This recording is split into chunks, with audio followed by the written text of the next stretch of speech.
What's happening YouTube? It's Jacob here.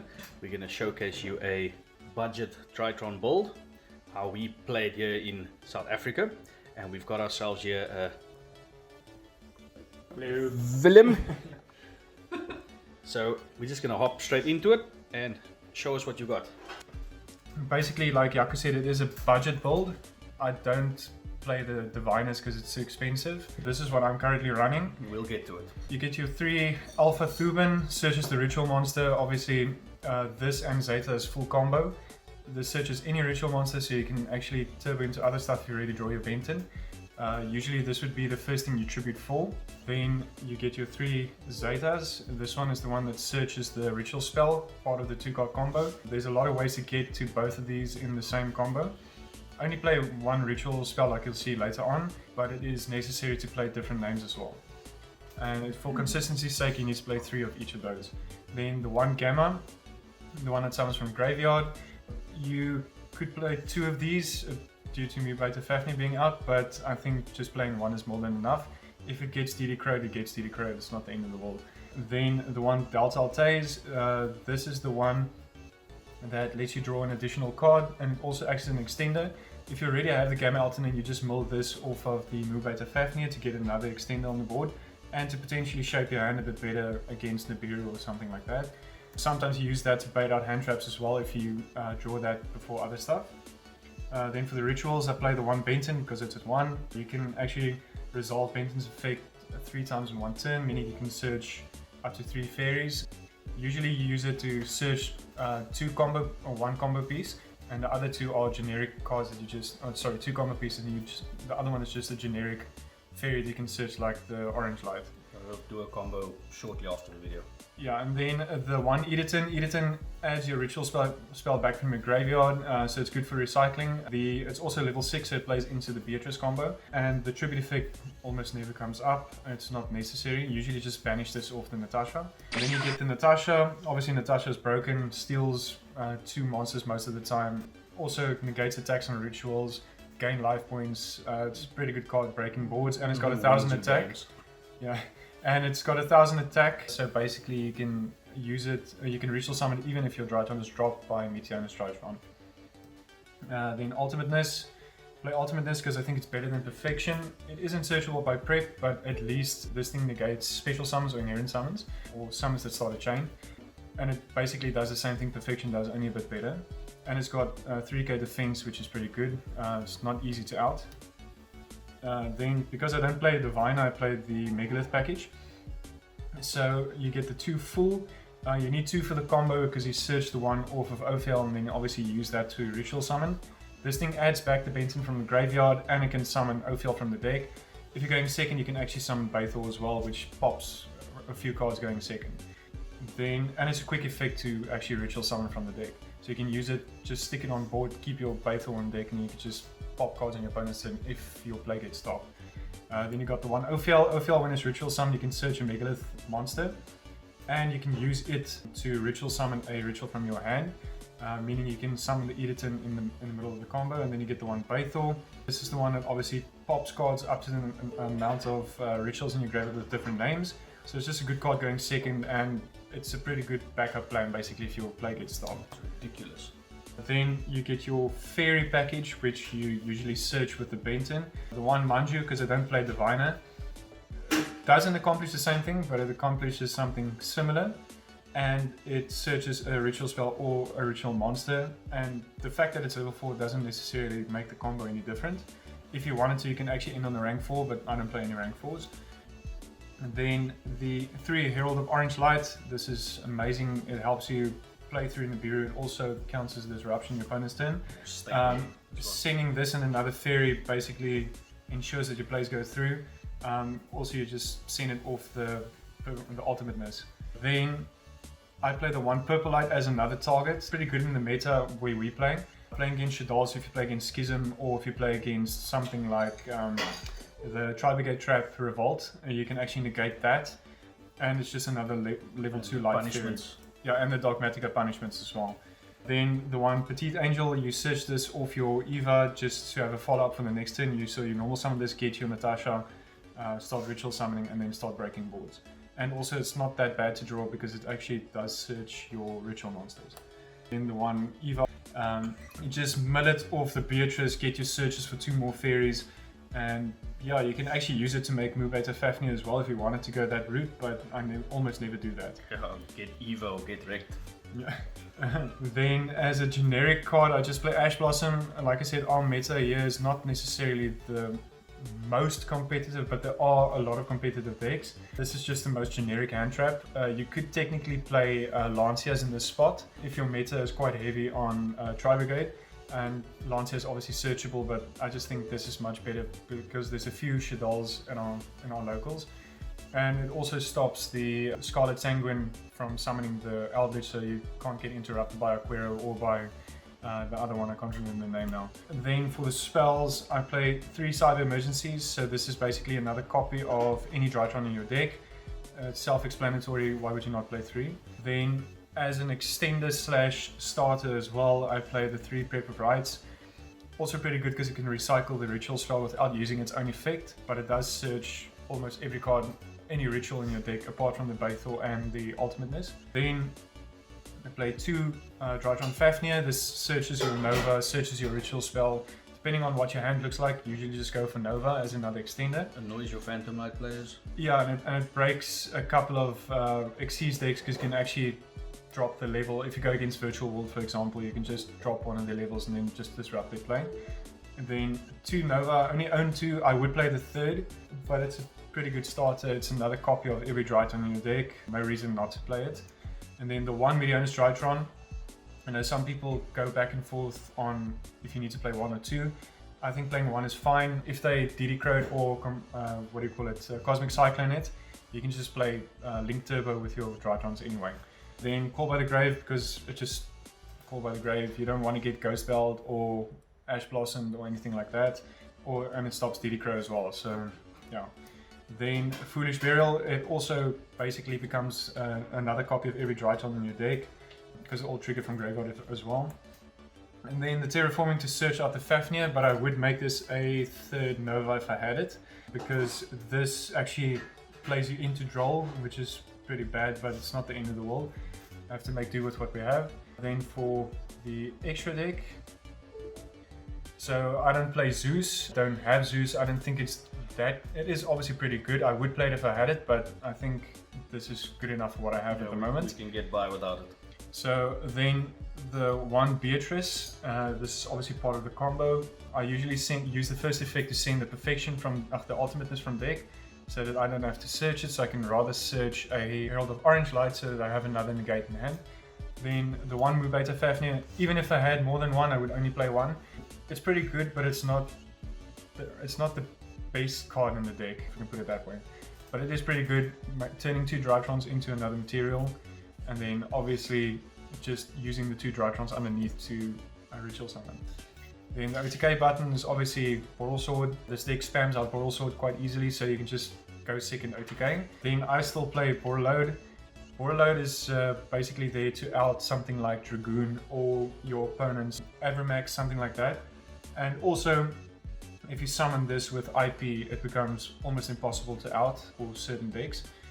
Then I play the Avramax. There's sometimes when you play against back row decks, we use IP to summon this, and the back row decks really struggle to out this, and they can't basically try and kill your Herald as easily. Obviously the 1 Appaloosa. Appaloosa is just insane. There are hands where you can end on Appaloosa with the Herald, so then you don't have to use your Herald to negate monster effects. Because I don't play Zeus, I play 2 of the Nightmares. So I play 2 Unicorn, obviously use IP to go into Unicorn on your first turn, on your opponent's turn. Next turn you follow it up with another Nightmare Unicorn that generally don't expect it. It's 2 Phoenix, so the first one usually gets stopped, but then you have a follow-up as well for the Phoenix. Drytrons actually can use the Nightmares to full effect, so it's quite good to play more than 1. Then I play the Cerberus. It's pretty good against, especially against Virtual World. You just make the Cerberus start outing or trying to out the Shen, and then start playing from there. So 2 of all the necessary Nightmares. Yeah, and then I play 1 Liner, the Light Charmer. It's not as amazing as it was against the Dragon Link players anymore, but still it just brings back the seals. Then you can actually make another Link monster with that. Or It's just you just leave it on the board, if it gets destroyed, you search something. And then the IP, which is integral to the first turn combo, and then Link Karibo for obvious reasons because everything is a level 1.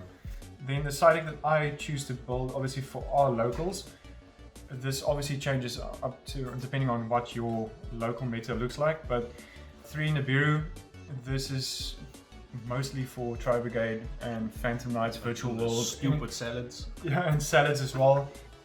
This basically kills most combo decks, so I'd rather have it than not have it.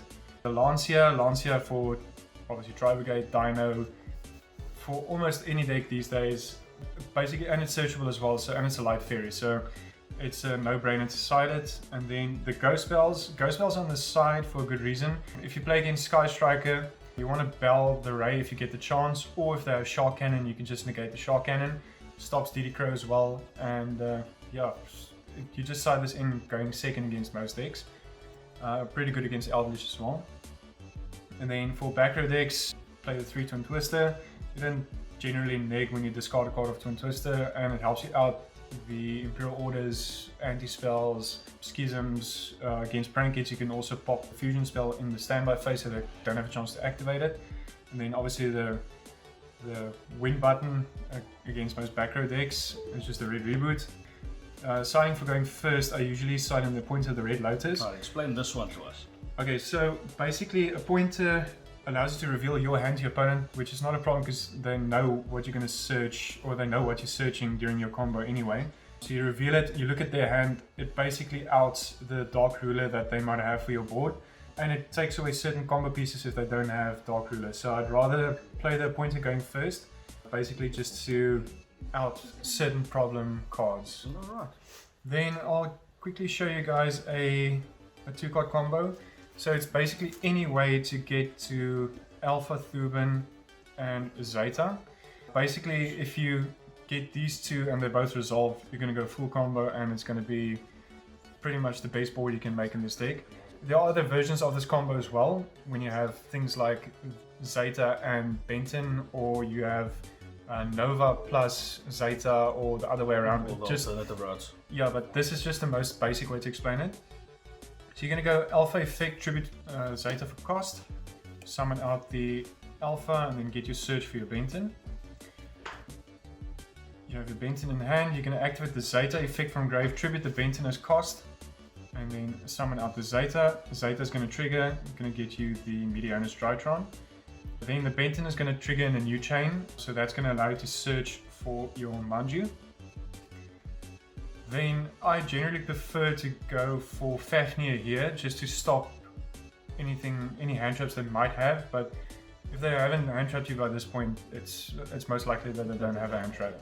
So just go for Fafnir, or Mubeta Fafnir. He's gonna send the Gamma Altanen, so then you have that as a backup if your play gets stopped. I'm just gonna normal summon the Manju effect. It's gonna search for the Fool in hand, or add it to hand. There we go. So then activate the Megaliths Drytron, detaching the material from Mubeta Fafnir to summon the Megalith Fool. Now Fool is going to activate, it's going to target the Benton in grave, add it back to hand, and copy the Benton's level.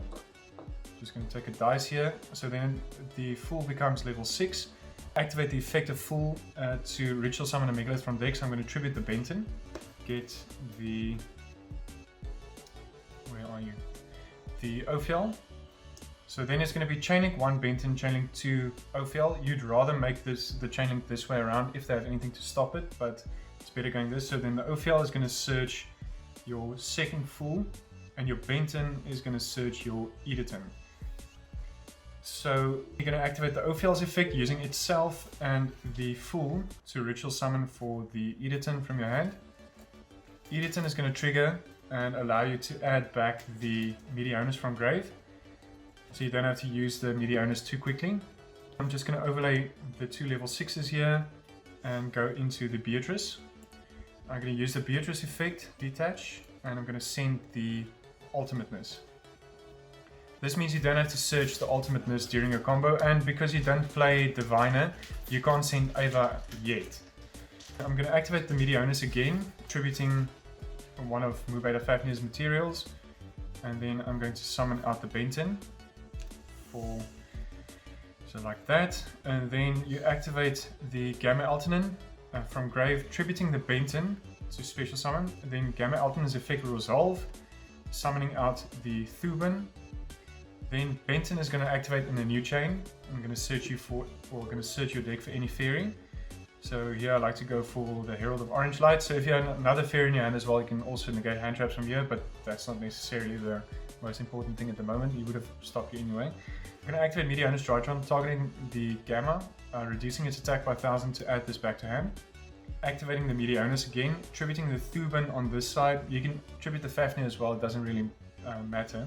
But then summon your Ultimateness. And it's better to summon Ultimateness in the most right hand zone. The reason for that is that it stops your opponent from using Relinquish Anima to try and out it, or Geonator Transverse it to try and steal it. You're just going to turn your Gamma Altanen into a Linkaribo. And then you're going to use your Mubeta Fafnir and your Manju to go into IP underneath your Linkaribo. And you're going to pass turn, so you at least have one negate going into your opponent's turn, but then in your opponent's draw phase, once they've drawn a card, you just activate Beatrice again, you mill the Eva, and then Eva is going to trigger and banish 2 fairies from your graveyard. So I'm just going to banish the Manju and the Editon, because it's not necessary to use the Editon anymore. You're going to get 1 steal off Natasha either way. So then these 2 are banished, and you get to search for your Cyber Petite Angel and your Herald of Orange Light. The reason I like to add the Cyber Petite Angel here is just in the next turn you have a follow-up to search the Natasha and then go on with your combo. So technically with this board you're going to have 3 other cards in your hand. So you can use the IP and the Linkaribo, or the IP and the Beatrice, and you can make the Unicorn to spin any problem card, and then you also have the 3 negates off the Herald. So yeah, that's basically the combo. Oh. The board looks exactly the same as if you would have had Diviner. Yeah, it ends up on the same board, but the steps are just reduced, and it's much easier to combo with Diviner than it is to combo with a Megalith variant. But for a budget version, I think this is pretty good. It's as good as it gets. Yeah, like I said, you can always try, if you have the 3rd Nova, I would suggest putting that in. And you could technically put in the 2nd Gamma Altanen as well, just to have more chances of opening it. But yeah, that's the whole board, and that's the deck, extra deck, main, side, everything. So yeah, thank you very much, and thank you for illustrating this ridiculous combo. yeah. Alright, please like and subscribe. If you'd like to see more, please comment, hit the notification bell, and we'll see you next time.